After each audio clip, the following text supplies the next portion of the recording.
E aí pessoal, aqui é o Léo. Hoje a gente está aqui com mais um vídeo, só que esse vídeo vai ser um pouquinho diferente do que eu costumo fazer.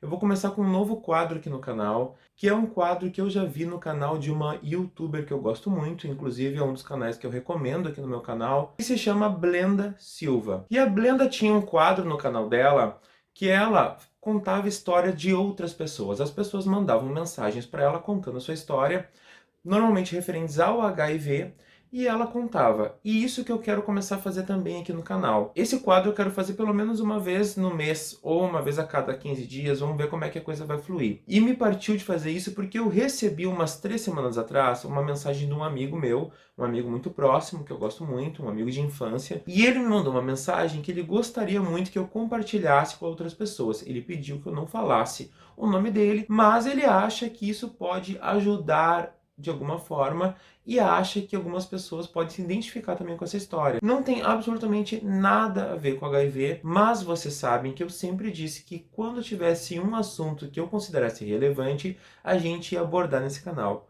Então já vamos começar falando que se vocês tiverem uma história que não precisa necessariamente ser sobre HIV, que vocês tenham passado por algo que vocês queiram compartilhar, algo que vocês acham que pode tocar outras pessoas, que vocês acham que outras pessoas podem se identificar, me manda, o nome vai ficar em sigilo. As pessoas elas não precisam saber quem foi que escreveu, elas só precisam ter acesso ao conteúdo, à história. Então, quem tiver interesse, pode mandar para mim, de preferência no privado lá no Instagram, que é a rede social que eu tenho mais utilizado ultimamente. E sobre o que é isso que esse meu amigo falou, que me mandou? É sobre síndrome do trauma religioso. Primeiro eu vou ler o que ele me enviou, depois eu vou fazer uma breve contextualização e depois eu vou dar a minha opinião sobre isso, né? Que de alguma forma pode, de repente, ajudar alguém. Como a gente vai falar de questões de traumas, pode ser que de repente uma pessoa tenha algum gatilho no decorrer desse vídeo. Então eu já vou avisando agora, se é uma pessoa que tem uma disposição a ter gatilhos, de repente é o momento de desligar esse vídeo e não assistir. Eu também quero lembrar que o conteúdo que eu vou ler, esse texto que eu vou ler, não reflete uma opinião minha. É uma opinião, é um relato da pessoa que está me enviando. Depois que a gente vai conversar sobre a minha opinião e o meu ponto de vista sobre isso. Vamos lá? Síndrome do trauma religioso. Conhece?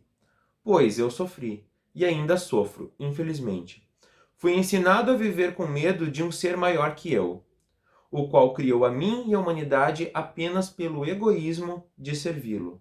Mesmo assim, é considerado um ser bom. Afinal, ele me deu o livre-arbítrio de escolher adorá-lo. Caso contrário, minha alma queimará no fogo do inferno. Fogo que, segundo a palavra deste Pai amoroso, dói mais do que a carne e ambos eternamente. Um Deus justo que criou a criança passando fome até a morte, o câncer matando aos poucos e com requintes de crueldade. Um ser que permite que soframos as mais cruéis e puramente cruéis coisas. Um ser que não fala conosco. Quem fala que ele escuta mente, escuta seu próprio pensamento e se engana conscientemente. Que não aparece, que não dá a mínima, mas me foi dito que ele é o amor. Fui condenado, estou condenado e serei condenado, já que não posso mudar a minha natureza sexual abominável. Mas me foi dada uma chance de me livrar da tortura vitalícia desde que eu me arrependa de ser gay. Fazer sexo sem casar, de não rezar todos os dias, de não dar dinheiro para a igreja, de não ir na igreja para dar dinheiro. É um ciclo vicioso. Me arrependa de escutar a música do mundo, de dançar e cantar sem ser para o Senhor, enfim, a lista é grande. Me fui tirado ainda criança a oportunidade de ser amado por quem eu realmente era, sem julgamentos, doutrinas, de ser feliz e amar a vida pelo simples fato de estar vivo e ela ser boa. Me foi roubada a oportunidade de criar a minha própria realidade,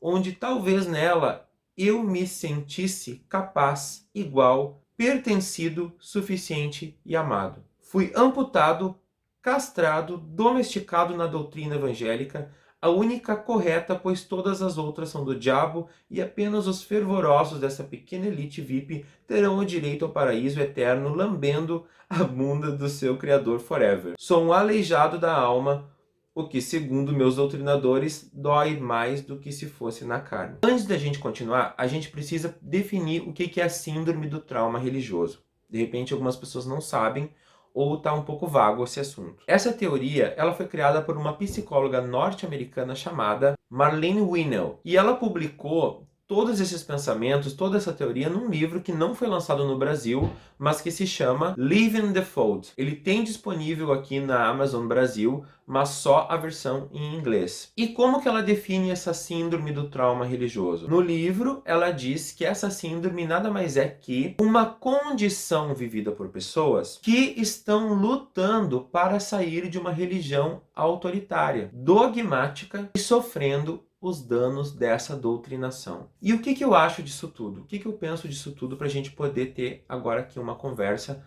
falando o meu ponto de vista? Eu sou ateu desde muito criança.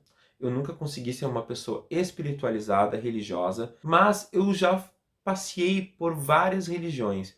Eu já fui em igreja católica, eu já fui em centro espírita, eu já fui em terreira. Eu sou uma pessoa que sou super aberto a conhecer as religiões, por mais que no meu íntimo eu não acredite, porque eu também acredito que de alguma forma algumas delas podem sim trazer coisas boas, desde que aquelas pessoas que estão ali no comando, seja o pastor, seja o padre, seja a mãe, o pai de santo, estejam bem intencionados. Só que o que acontece é que muitas pessoas às vezes não estão bem intencionadas e elas se aproveitam de algumas outras pessoas que estão carentes, necessitando de apoio e se agarram naquilo como se fosse a chance de ser feliz na vida e de ter boas oportunidades e de ser aceito por Deus ou pela divindade que eles querem ser aceitos. E isso deixa essa pessoa muito vulnerável, porque a pessoa começa a aceitar tudo sem questionar e para ser inserida naquele contexto social religioso, mas é um núcleo social que se encaixa e às vezes é o que a pessoa tem para ter o seu lazer, porque eles se envolvem nessas questões religiosas, eles têm festas, eles têm encontros, eles têm ensaios, têm apresentações, tem tudo ali, tem espiritualidade, tem lazer, tem confraternização. Teoricamente tinha tudo para dar certo, e algumas realmente dão certo. É óbvio que uma pessoa que sofre desse trauma, ela não vai conseguir enxergar isso, porque algumas pessoas realmente elas sofrem esse abuso das pessoas que estão no comando. Porque as coisas muitas vezes são impostas pelo medo e as pessoas acabam perdendo a autonomia da sua vida para poder estar seguindo aquela doutrina. E algumas pessoas, principalmente aquelas que são muito novas, começam a ser podadas muito novas, elas começam a crescer com medo de tudo, porque tem medo de ir para o inferno, tem medo de morrer e sofrer muito, tem medo de ter, sei lá, uma doença como castigo. Então esses medos eles começam a somatizar de uma forma tão grande na vida da pessoa que acaba virando uma síndrome e algo do que a pessoa não consegue se desvencilhar.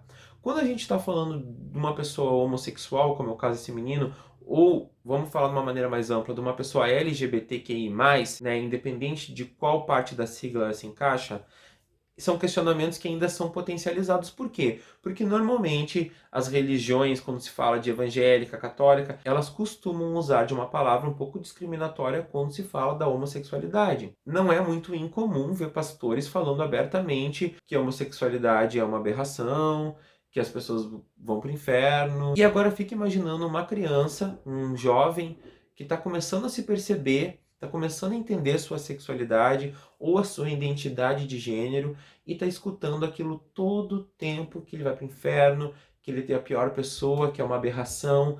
Isso não tem como dar certo para a saúde mental dessa pessoa, porque essa pessoa está crescendo, se punindo por uma coisa que ela é. E isso vai gerar um conflito muito grande, que depois para resolver, às vezes é só com tratamento psicológico, às vezes são traumas tão profundos que a pessoa simplesmente ela não consegue ou tem muita dificuldade para tratar. Porque por mais que muitas vezes essas pessoas elas não estejam inseridas realmente na religião, por exemplo, um adolescente ele não vai na igreja, ele não vai no centro espírita, ele não vai no culto, o que acontece? Às vezes a mãe dele vai, às vezes o pai dele vai. E aí a família, por acreditar muito naquilo e por ter a tutela daquele jovem ainda, acaba querendo impor todos aqueles dogmas, né, todas aquelas crenças para aquela criança, aquele jovem, e isso também acaba gerando sequelas.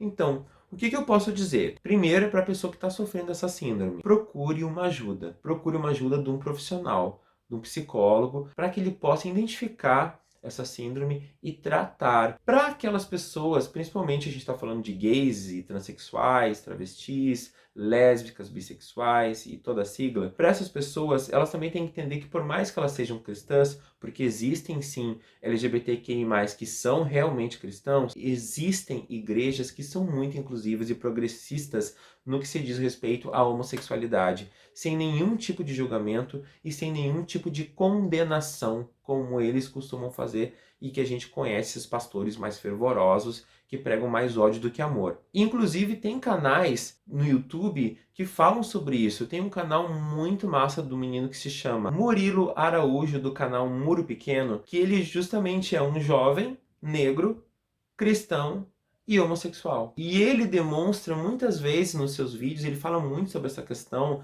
de como é possível sim ser gay, não se condenar, não se autocondenar, né? Não sei se existe essa palavra, autocondenar, mas não se martirizar, não se culpar por ser gay e ser cristão e saber que não tem nenhum pecado nisso. Procurem esse canal que isso vai abrir um pouco a mente de vocês se vocês forem realmente cristãos e querem perceber que a religião e a espiritualidade, ela vai muito além do ódio que as pessoas pregam. E também a gente tem que falar, se por acaso tiver algum pai aqui de um LGBTQI+, e a pessoa está querendo tentar converter essa pessoa através da religião, gente, não vai adiantar. Eu já vi isso acontecer. Eu não tive essas questões enquanto jovem, porque, como eu falei, eu cresci ateu. Isso não foi um ponto que mexeu muito com a minha cabeça. Porque eu ficava pensando, eles estão falando que eu vou pro inferno? Então, ok, eu sei que não, sabe? Mas, para algumas pessoas, isso realmente é impactante, isso causa feridas e isso pode ser um problema muito sério no decorrer do tempo. Quem estiver se identificando nisso, por favor, gente, peça ajuda. Peça ajuda, não fique sozinho, não somatiza. Se está passando coisa ruim na cabeça, procura ajuda. O SUS oferece psicólogo gratuito, a gente não pode esquecer disso. Mas se tem condições, vai num particular também, né? Tem pessoas maravilhosas que vão com certeza ajudar. Não guarda isso, não somatiza energia ruim, tá bom? Vamos combinar? Pessoal, espero que vocês tenham gostado desse quadro novo. Eu sei que é um pouco pesado, é um assunto um pouco polêmico.